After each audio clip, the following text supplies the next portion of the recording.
Naramdaman mo na ba yung trabaho ka ng trabaho pero parang walang nangyayari sa finances mo? Alam mo yung feeling na may sweldo ka naman pero parang laging kulang. Walang direksyon, walang plano, wala ring growth. Kung gusto mo makalaya sa cycle na yan, here are 5 steps na pwede mong simulan para sa financial freedom journey mo.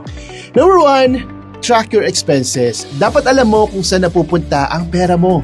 Gawin mong habit ang pagsusulat o paggamit ng budgeting app. Live below your means. Hindi mo kailangang ipakita sa lahat na may pera ka.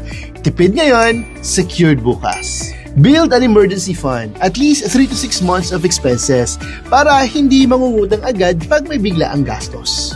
Next, get insured and invested. Insurance protects, investment grows. Pareho silang kailangan for long-term financial security. And lastly, increase your income.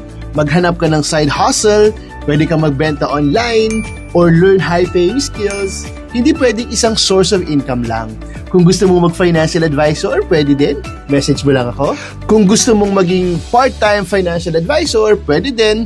You're welcome to my team. Hindi mo kailangan maging financial expert. You just need to start. Message me kung gusto mong gumawa ng personalized plan para sa'yo. Let's work together for your freedom. Unti-unti, pero tuloy-tuloy. Financial freedom is possible. Start now. Message me for a free consultation.